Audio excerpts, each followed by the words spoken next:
We ate your anniversary cake, my sister texted, with a video of them laughing. It was custom. $890 for my 10th anniversary. Tomorrow. I replied, "Enjoy!" Called the baker. "Make it again. $2,000 if you deliver by noon." She did. When my sister saw the new cake on Instagram, "We ate your anniversary cake," my sister texted. There was a video attached. I was in the dressing room at the arena, still half in costume, chalk dust on my hands, when the Wi-Fi finally kicked in and the family group chat blew up. My daughter, Noah, was sitting on the floor in front of me with her sketchbook, drawing the cake she'd helped design. It was supposed to be for tomorrow, our 10th anniversary. Custom, 3 tiers, hand-painted constellations, little silhouettes of acrobats swinging across the sides. The topper was a tiny family on a trapeze, me, my husband, and Noah, $890. I'd winced when I put down the deposit, but it felt important.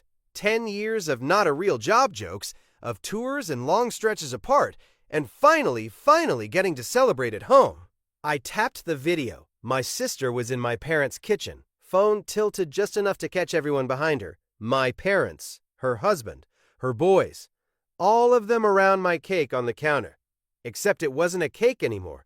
The side was smashed in. Frosting smeared across my nephew's cheeks. Someone had stuck one of the little edible acrobat silhouettes upside down, like it had crashed. My mom was laughing. My dad lifted his beer toward the camera and said, "Thanks for dessert, Sammy boy. Guess the circus pays well, huh?" My sister flipped the camera to herself and sang, "We ate your anniversary cake," dragging the word out like a taunt. Then she leaned close and added, "Don't be mad. You can afford another one." Off to the side, I saw my cake topper on a paper plate. The tiny sugar version of Noah had been decapitated. One of the boys was using the little sugar me to sword fight with a fork. Noah saw it at the same time. Her pencil stopped. Her face didn't crumple. It just emptied, like someone shut off a light inside her.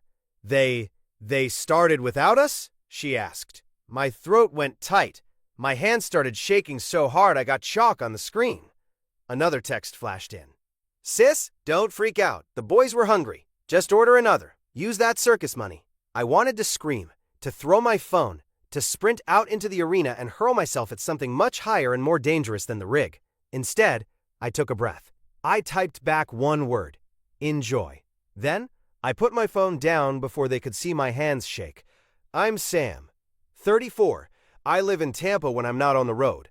I'm an acrobat with a touring circus, aerial straps, some silks, a little trapeze when my shoulder behaves. I'm married to Eli, who does rigging and safety. We have one kid, Noah. She's 8, quiet, draws constantly, terrified of heights but loves watching from the front row. My family thinks my job is a phase I forgot to outgrow. My parents still introduce me as the one who ran away with the circus like it's a punchline, not a career that pays their electric bill half the year. It started small. 20 here, 50 there. Gas money when my dad's truck acted up. A couple hundred when my sister Lena forgot her student loan payment. Then I landed my first big contract with the circus at 27, and the numbers changed. Just until we get through the winter, my mom had said the first time she asked for help with the mortgage. I set up a $400 monthly transfer. Just until the salon starts turning a profit, Lena said when she opened her little strip mall lash bar. I co-signed a small business card and paid off the first few big balances to help her build credit. "Just this once," my dad said when he wanted to take the whole family to Disney for my mom's 60th and came up $1,500 short. I put it on my card and told Eli we'd tighten our belts on tour. I paid for their phones, their internet, their property taxes twice when the paperwork got confusing. Meanwhile, Noah was the afterthought. When I brought her to Sunday dinners, she got the wobbly folding chair while the cousins got the good dining chairs. At Christmas, she got one present from the dollar store while my sister's boys unwrapped drones and game consoles I'd helped pay for. "She's gotta learn life's not equal," my mom would say when I stared too long. They called her our little carny when they thought it was cute, and circus kid when they were annoyed. The worst was the photos. My parents had a wall of grandkid pictures, school photos, Santa photos, professional portraits. Noah was in exactly one. She was 4, wedged into the corner of a group shot at the beach, half cut off by the frame. I saw it the first time and told myself it was an accident, that they just hadn't printed newer photos yet, that the next time I sent prints they'd put them up. They didn't. But I kept showing up, kept sending money, kept telling myself they were old-fashioned, that they just didn't understand adoption, touring, our weird patched-together family life. They'd come around. I thought the anniversary party would help. The 10th anniversary had become a thing my parents latched onto. 10 years on the road, and you still haven't fallen, my dad joked when I told them. Maybe it's time to celebrate like normal people. Normal people apparently meant a backyard party at their house, catered food I paid for, and a guest list twice as long as I'd planned. It'll be beautiful, my mom said. We'll host. You just cover the food and the cake. You always like putting on a show. The cake was supposed to be my non-circus show. Something normal and Pinteresty. No fire hoops, no aerial rigs, just cake. Noah helped me design it. She'd sat at our tiny kitchen table, legs swinging, drawing little stick figure acrobats around a tiered cake. Can we put all of us on top? She asked, so it looks like we're together even when you have to travel. I almost cried when the baker said she could make sugar figurines that looked just like us. $890, she said. But we can do it. I also booked the food, the tables, the rentals. The total on my card for this family party was pushing $5,000 by the week of. My mom kept saying, "Don't worry, honey. You're a professional now. You can handle it." The cake was too big to fit in our fridge, so I let Luna pick it up that morning and take it to my parents. "We'll keep it safe," she promised. Boys know not to touch it. I should have known. They'd been punishing me for months, ever since I'd said no to the condo. My parents wanted to buy a little waterfront place for retirement and for the grandkids to use. Translation, for Lena's boys to run wild while Noah was invited when there was room. They had a down payment, but the bank wanted another $10,000 to approve the loan. I looked at our savings, at the braces Noah would need soon, at the repairs on our own leaky roof. "I can't," I told them. "Not this time. We're still catching up from tour cancellations." My mom went cold on the phone. Right, the circus comes first. After that, the small cuts sharpened. Noah doesn't need expensive gifts. She's used to hand-me-downs, my sister joked. My dad reminded me, "We raised you on nothing. You turned out fine." Kids don't need all that. They still texted when the power bill was high. They still sent just checking messages the week their car payment was due. And I still paid. Until the cake. Back in the dressing room, my hands shaking, I forced myself not to call. Lena sent another message. "SIS. Seriously, Sam, don't be dramatic. We're all here, you're at your little show. Cake would have been stale by tomorrow anyway." My mother chimed in. "Mom, we'll pick up a sheet cake in the morning. The important thing is family." Noah's eyes filled slowly. She bit her lip hard the way she does when she's trying not to cry. I drew that one," she whispered. "I told the baker where to put us." She stared down at her own drawing again. The little sugar Noah on the video had been in pieces. Her hand shook. "Did I do something wrong?" she asked. "Is that why they ate it? 'Cause we're always late." I swear, I felt something behind my ribs snap. "We didn't do anything wrong," I said. "They did." My phone buzzed again. My dad this time. "Dad, don't tell me you're gonna cancel tomorrow over a cake. Don't be ungrateful. We're hosting you, remember? Ungrateful." I looked around at the chipped lockers, the tangled costumes, the taped-up ankles, the life they always treated like a joke, the life that paid for their AC and their Disney and their groceries when my dad missed shifts. I opened my banking app. The circus had just deposited our latest paycheck. The cake money was there. So was the money for my parents' mortgage. The auto payment was set to go out in 2 days. I stared at the numbers until my hands stopped shaking. "Stay with Tasha," I told Noah, nodding toward the other acrobat tying her hair up in the mirror. "I need to make 2 phone calls." "It's Sam Ramos," I said, trying to keep my voice even. "You made a custom anniversary cake for me for tomorrow?" "We did," the baker said. "It was picked up this morning. Everything okay?" I thought about the video, the smashed sugar figurines, my kid's face. "It was destroyed," I said, "by my family. I know this is a long shot, but if I paid double, no, More than double. Could you make it again and deliver it to my house by noon tomorrow instead of my parents'? Same design, same top, everything. She was quiet for a long moment. That cake took us 3 days, she said finally. I'd have to pull my whole team. I'll pay for it, I said. $2,000 if you can do it. Another pause. Then, text me your address and send the extra payment now. I'll see what I can move. I sent the transfer before we even hung up, fingers moving faster than my brain. Then I made the second call. This one was to the bank. Hi, I said when the rep answered. I'm the primary on a credit card that has 2 authorized users. I need to remove them and close the account to new charges. Immediately. I'd opened that card 3 years earlier. My parents had 1 extra card. Lena had another. Emergencies only, we'd agreed. But emergency had somehow expanded to include takeout, salon supplies, and my dad's impulsive golf clubs. The balance was a little over $5,000, all of it under my name. I'd been chipping away at it, sending extra from each tour. I can help with that, the rep said.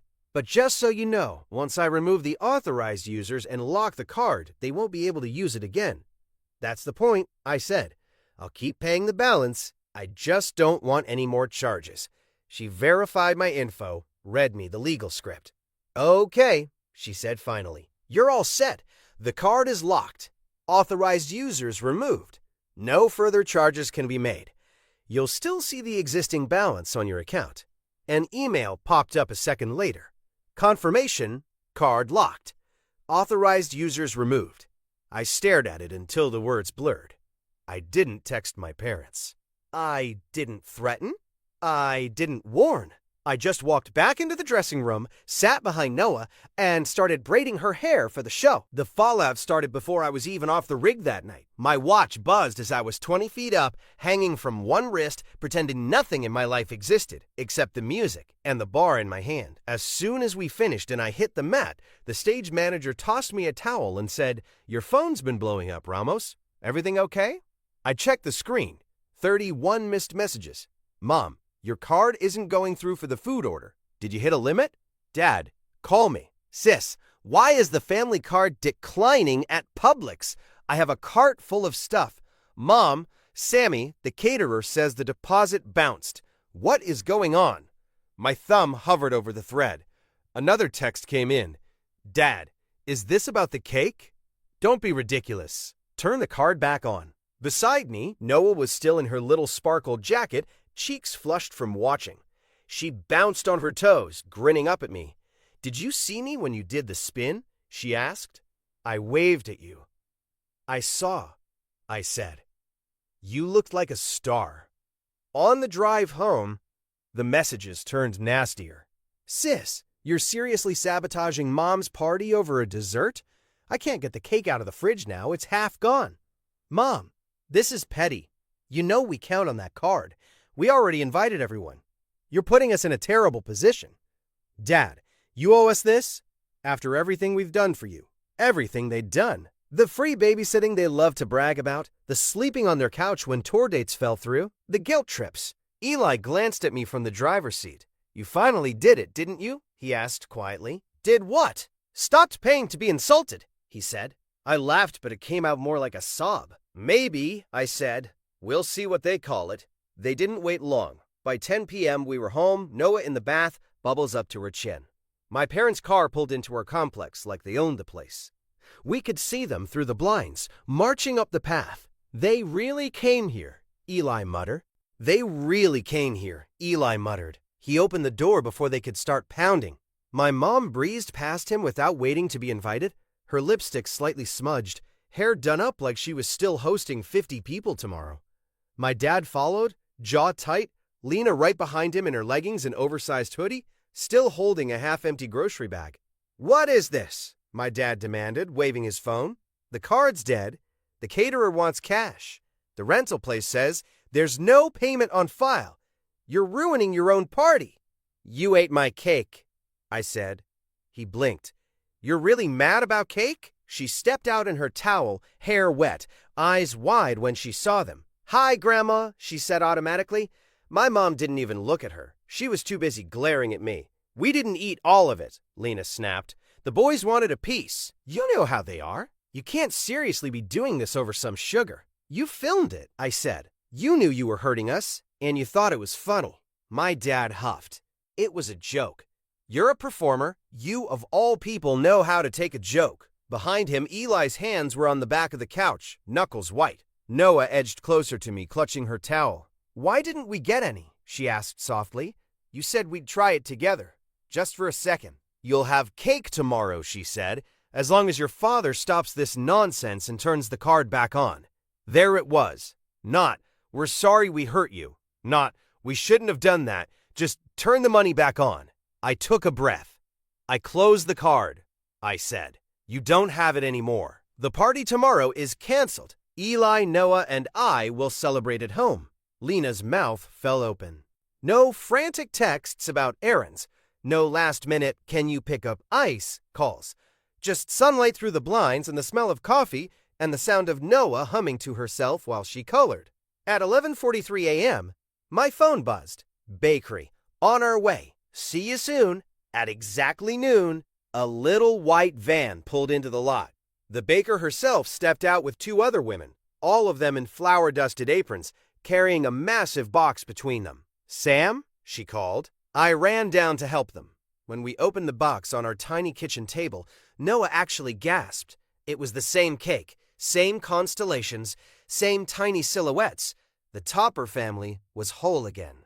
This time, Noah's sugar figure was placed right in the center, arms outstretched. I made her taller, the baker said, smiling at Noah. She deserved more space. Noah blinked up at her. You made us again, she said.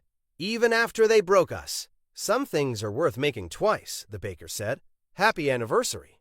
I tipped them more than I should have and watched them drive away with my stomach weirdly light. Eli set 3 plates on the table. Ready? He asked. We cut the first slice together. No one smeared it on anyone's face. No one made jokes about money. No one was filming to post later. Noah took one bite, closed her eyes, and said, "This is better." At some point in the afternoon, my phone buzzed again. SIS. Happy now. Mom's in tears. You humiliated them. Over cake. Mom, the caterer charged us a cancellation fee. We had to put it on our card. We don't have the room for this, Sam. Dad, you're banned from this house until you grow up. I stared at the screen, thumb hovering. Then I put the phone face down in the fruit bowl and went back to helping Noah pipe little stars of leftover frosting onto graham crackers. They didn't stop, of course. The next week, the messages shifted from rage to guilt. Mom, your father isn't sleeping. You broke his heart. SIS. I had to borrow from the salon account to cover my half of the mortgage. Do you even care what this does to us? Dad, after everything, you owe us respect. You owe us support in our old age. I replied to exactly one text. Mom, we need to talk. As a family. Me, when you're ready to apologize to Noah and treat her like you treat the boys, we can talk. Until then, our money stays with us. She read it. I watched the little typing bubble blink on and off, then disappear. No reply. A few days later, my cousin Marco called. Hey, he said, just wanted you to know, most of us saw that video before they deleted it. My stomach dropped. They sent it to you? Group chat, he said. They thought it was hilarious. The cake thing. The topper. The jokes about circus money. It wasn't a good look. What are people saying? I asked, hating myself for caring. That you finally snapped, he said, and that they had it coming. Look, Sam, you've been carrying them for years. Everybody knows. Nobody would say it to your face because you kept smiling and paying. But trust me, no one's blaming you for dropping the rope. I didn't realize I was crying until he said, Hey, you still there? I'm here, I said. Good, he said. I'm bringing my kids by on Saturday, if that's okay. They want to see the circus stuff. And my oldest wants to ask Noah about drawing. Kid's obsessed with her doodles. I swallowed hard. Yeah, I said, that's okay. Saturday afternoon, our apartment was fuller than it had ever been. Marco's kids were sprawled on the floor with Noah, covering giant sheets of paper with marker fireworks and tiny acrobat stick figures. Eli rigged a silk low from a beam in the hallway and let them sit and spin gently, squealing. Marco leaned against the kitchen counter watching. "You know Mom's furious we're here," he said. "I'm sure," I said. "She said we're enabling you," he snorted, "like you're doing drugs, not buying them groceries for once." I poured us both some soda. I thought I'd feel guilty, I admitted. About the card, about the party, but I mostly just feel quiet. He nodded. "That's what boundaries feel like, I think." Noah ran in then, waving a drawing. "Look," she said. "We made our own cake. It's on a cloud." She'd drawn a big, lopsided cake floating in the sky. 3 little figures stood on top holding hands. Underneath, in her careful letters, she'd written, "Our family." "Can we put it on the fridge?" she asked. "Front and center," I said. I stuck it there with the strongest magnet we had. That night, after everyone left and the apartment finally went still, I stood in the doorway and looked at Noah's drawing. Our little cloud cake, our 3 stick figures. No one was cut off at the edge. No one was missing. No extra people hovering in the background, laughing with forks. My parents' chairs were empty at our table. So were Lena's, but my kid was laughing in the next room, talking to Eli about how to draw a trapeze. I thought about the circus, how sometimes you hold on until your hands burn because you're afraid to let go, and how sometimes the trick is in